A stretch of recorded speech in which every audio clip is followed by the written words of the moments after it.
गौरचन्द्राय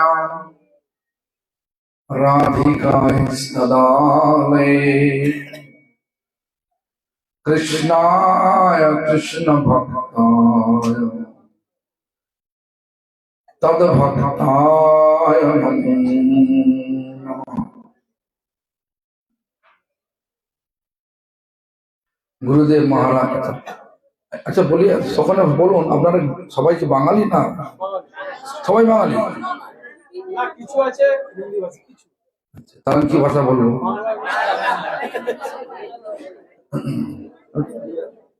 চারটে ভাষা জানি, বাংলা, ইংরেজি, হিন্দি আর রাশিয়া। যাও কোন ভাষা, তারপর বাংলা।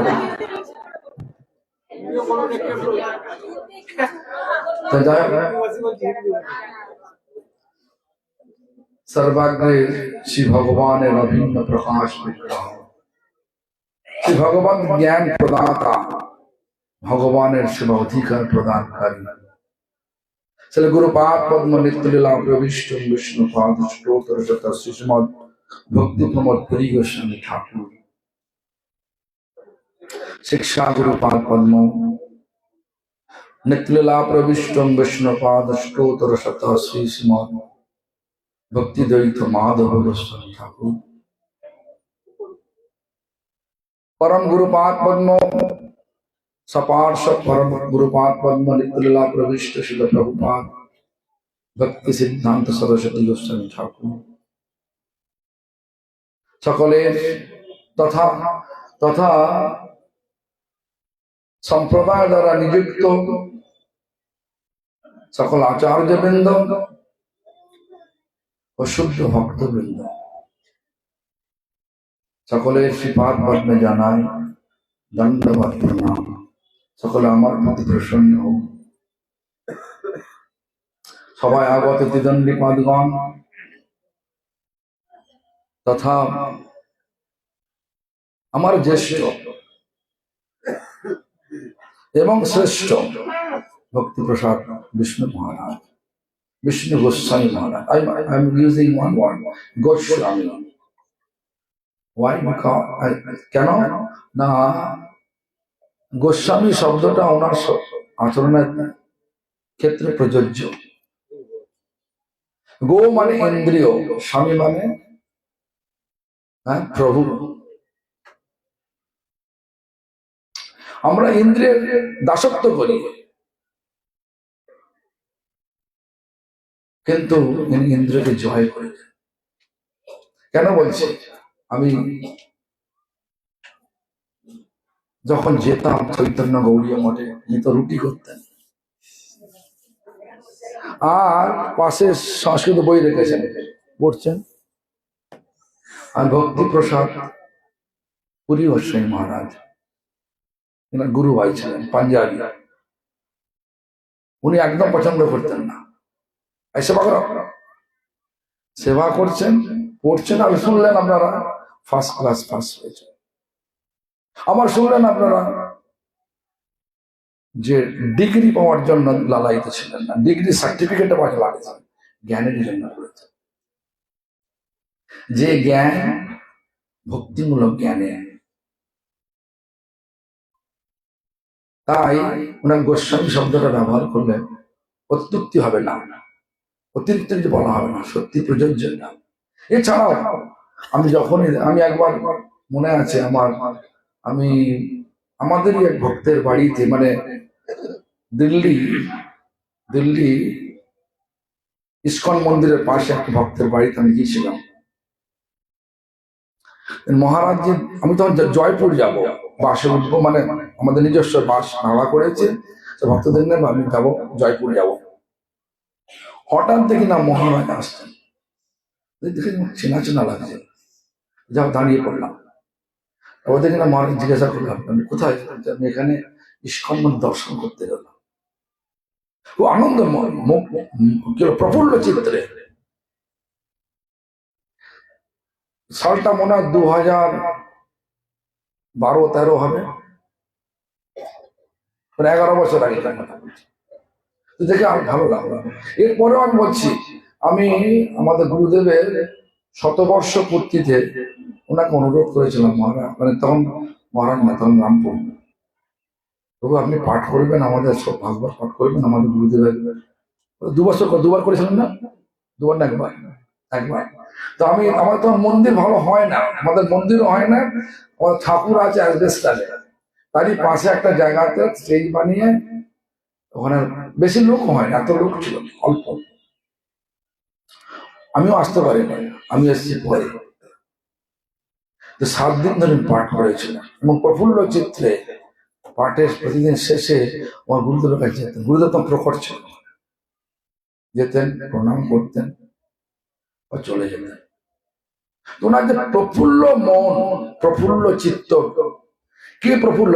যিনি কৃষ্ণকে হৃদয়েতে অবরুদ্ধ করেছে তিনি সর্বক্ষণ সর্বাবস্থায় প্রফুল্ল থাকতে পারেন। কখনো কোন রকম হিংসা দেশ এর মধ্যে প্রবেশ করে না। তো আমি এই ভক্তিপ্রসাদ বিষ্ণু গোস্বামী মহারাজকে আমার দৃষ্টিভঙ্গিতে আমি যেটা দেখেছি, উনি সত্যি করে প্রফুল্ল চিত্তে সর্বক্ষণ সবটাই করে থাকেন। ভাগবত পাঠ শুধু নয়, যা কিছু। যেমন আমি এই যে রিসেন্টলি মানে আমার গুরুদেবের ওই গত যে দোল উৎসব গেল, তারপরে আমি আমার ভক্তদের নিয়ে বসে আছি এয়ারপোর্টে, কলকাতা এয়ারপোর্টে বসে আছি। তো হঠাৎ দেখি না চেনা চেনা মহারাজ আসছে আমার, মানে একই ফ্লাইটে নয়, অন্য ফ্লাইটে আমার আছে অন্য একটা ফ্লাইট, ওনার অন্য একটা ফ্লাইট, উনি যাবেন অন্য জায়গায় বা দিল্লি যাবেন নাকি যখন যাই না কোথায়। দেখতে পেয়ে আমার কাছে এসে মহারাজ আপনি আমার জ্যেষ্ঠ শ্রেষ্ঠ, আপনি করবেন না, আপনি করলে আমাকে করতে হবে। আর এই এয়ারপোর্টে এসব করা সব ছাড়ো। যা হোক বসলেন, আমি তখন বললাম মহারাজ আপনার কাছে যেতে পারবো না, আমি এখন গাড়ি বেরিয়েছি, বাইরে বিদেশ চলে যাচ্ছে, 8 মাস আসবো না, সেই গুরুদেবের উৎসবের ঠিক 4 দিন আগে না আসবো, আপনাকে আমি এখানেই নিমন্ত্রণ জানাচ্ছি। আমাদের গুরুদেবের 100 বর্ষ পূর্তি হবে, 125তম বর্ষ পূর্তি হবে, আর 150তম পূর্তি হবে শিল প্রভুপাদে পূর্তি নয়, 50তম উৎসব উপলক্ষে আমরা একটা বিশেষ অনুষ্ঠান করছি, আপনাকে আসতে হবে।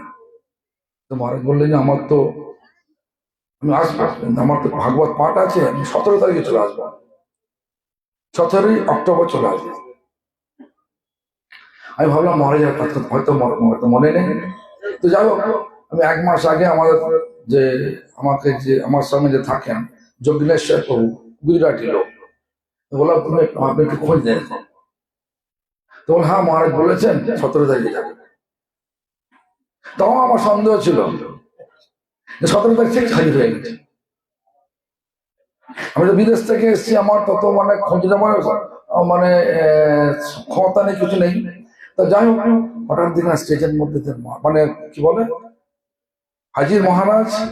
আবার কোথাও আমি জগন্নাথ মন্দিরে, আমি জগন্নাথ মন্দিরেতে জগন্নাথের রাজা মানে রাজা দিব্য সিংহতে বলেছেন আপনাকে আমি জগন্নাথের হৃদয় পল্লব দেবো, আপনাকে অপেক্ষা করতে হবে। হৃদয় পল্লব জানি না, বুঝি না কিছু। আপনাকে অমুক সময় জগন্নাথ মন্দিরের পাশে এই সন্ন্যাসীদের নিয়ে দাঁড়াতে হবে। সকলকে বলেছি, কেউ আসে না, মহারাজ তিনি তার শিষ্যদের নিয়ে দাঁড়িয়ে আছে। যাই হোক, হৃদয় পল্লব আর সেই কি বলে প্রদীপ, জগন্নাথের সেই যে প্রদীপ জ্বলছে সর্বক্ষণ, সেই আগুন থেকে জ্বালা প্রদীপ সে নিয়ে সেই রাজার যে পুরোহিত তিনি এলেন, 7 জন পুরোহিত এলেন। সে প্রায় 1 ঘন্টা, 1 ঘন্টা আরো বেশি হবে, প্রায় 5টা, বলেছিলেন 3:30টার সময়, এসেছেন 5টার সময়। মহারাজ দাস ওখানে দাঁড়িয়ে আছে। আমি নিজে বিরক্ত হয়ে গেছি, কি ব্যাপার রে বাবা, এতক্ষণ হয়ে গেল, সব দিন এত বড় আমরা প্রফেশন করছি। পুলিশ মঞ্চ বিরক্ত আমাদেরকে তাড়িয়ে দিয়েছে, অন্যান্য সব ভক্তদের তাড়িয়ে দিয়েছে অনেক দূরে। মহারাজ ঠিক আমার সঙ্গে আছেন, মানে আমার সঙ্গে না, আমি মনের সঙ্গে আছি, মনে আগে পৌঁছে গেছে, আমার দেরি হয়েছে। এই যে পাংচুয়ালিটি, এই যে মানে সময় জ্ঞান, অ্যাকচুয়ালি গোসাই নিজে গোসাই নিয়ম করে সদাই ডাকে রাধে রাধে। তো আমাদের ভক্তিটাও নিয়ম করে সময় অনুযায়ী হওয়া দরকার। তো মহারাজের মধ্যে এটা আমি দেখেছি, আমি জানি না, আমি বেশি সঙ্গ করি না। আমাকে একবার নিমন্ত্রণ দিয়েছিলেন না হিমাচলে, উনাতে না, উনাতে আমি গিয়েছিলাম। আমি ওখানে ওই সময় ওই চত্বরে ওখানে ছিলাম। আমাদের ভক্তদের বললাম তুমি একটু নিয়ে যাবে আমাদের, কত দূর এখান থেকে, যা নিয়ে যাবো, চলে গেলাম। তো ওখানে গিয়ে মহারাজ নিজে আচার্য হয়ে যেভাবে আপ্যায়ন করলেন আমি মুগ্ধ হয়ে গেলাম। তো যাই হোক, এই ধরনের নানা আচরণ, যে সরলতার অপর নামই বৈষ্ণবতা, আমাদের মহাজনের বাক্য, যে সরলতার মূর্ত প্রতীক আমাদের ভক্তি প্রসাদ বিষ্ণু গোস্বামী মহারাজ। তাই আজকে আমি কাল যখন আমাকে নাম জানি না, 4-5 জন গিয়েছিলেন, সকলে বললেন বৈষ্ণব মহারাজের আবির্ভাব, ব্যাস পূজা। আমি যখন এলাম এখানে তখন দেখো গেট রয়েছে, বিষ্ণুদের ফটো রয়েছে, কিন্তু আমি লক্ষ্য করতাম, তো ঘুমিয়ে আসি, তো গাড়িতে যখন পড়েছি তখন ঘুমিয়ে আসি, আরামদায়ক গাড়ি, ঘুমিয়ে আসছে। দেখলাম বিষ্ণুর ছবি রয়েছে, কিন্তু কি জন্য আমি দেখতে পেলাম না। যাও, কাল যখন সন্ধ্যেবেলা আমার কাছে গিয়েছিলেন যে আপনাকে আসতে হবে, আমি যাবো, কিন্তু ঘটনা আমার এখানে অনেক ভক্ত রয়েছে, বিভিন্ন ভাষাভাষীর ভক্ত, আমাকে বিভিন্ন ভাষায় কথা বলতে হবে এখানে, আমি যেতে পারবো, যাই না, বলছে না আপনাকে যেতে হবে। ঠিক আছে যাবো। আমি দুপুরের অর্ধেকটা করে চলে যাবো, অর্ধেকটা করে এসছি। দেখুন এখানে এসেই দেখুন নিজে সিংহাসন ছেড়ে, মানে লোমস, বলরাম, তাই যে বলরাম যেটা চেয়েছেন, গুরু তত্ত্ব যেটা চায়, বলরাম ওই লোমস ওঠেননি বলে তাকে গলা কেটে দিলেন। আমি যদিও বড় নই, ছোট কনিষ্ঠ, আমি যখন ওনাকে দেখেছি আমি তো জামা প্যান্ট পরে থাকতাম।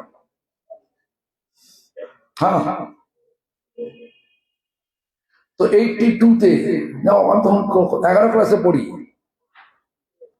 আমরা চৈতন্য গৌরী মঠে যেতাম। চৈতন্য গৌরী মঠে প্রভুপাদের আবির্ভাব পিঠে যখন যেতাম, দেখতাম, তো জামা কাপড় পরতাম, তো ধুতিও পড়তাম না, কলেজ স্টুডেন্ট।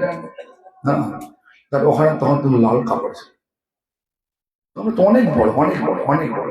যাই হোক, বড় হয়েও তিনি সিংহাসন ছেড়ে এই কনিষ্ঠকে আপ্যায়ন করার জন্য নিচে নামলেন, মালা দিলেন। এটা কি বৈষ্ণবের যে দৈন্যতা, এটা ওনার মধ্যে প্রকাশিত। আমি তো উঠতাম না, ঠিক আছে আপনার নিশ্চিত নাকি, কিন্তু উনি আদর্শ দেখাচ্ছেন। দৈন্যতা বৈষ্ণবের ভূষণ, দৈন্যতা বৈষ্ণবের ভূষণ মানে অলংকার। আমার গুরুদেব বলতেন, যার মধ্যে দৈন্যতা নাই তার বৈষ্ণবতাও নাই, একটা দোষ রয়েছে।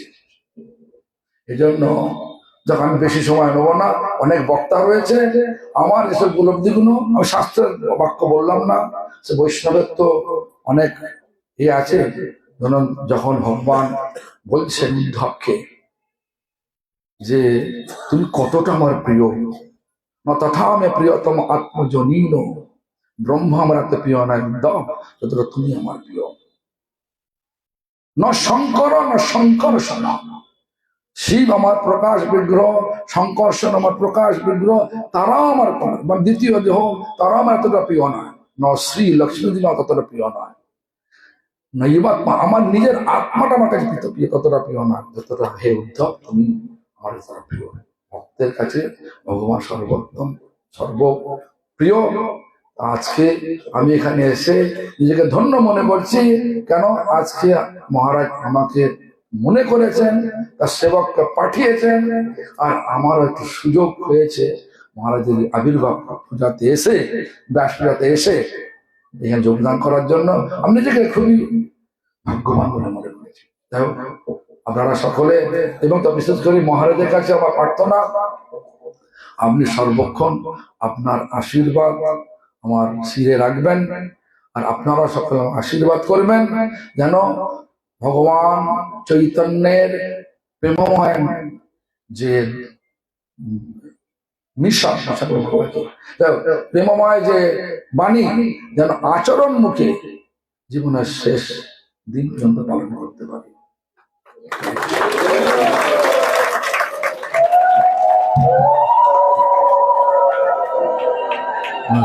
हरि बोल चैतन्य महाप्रभु की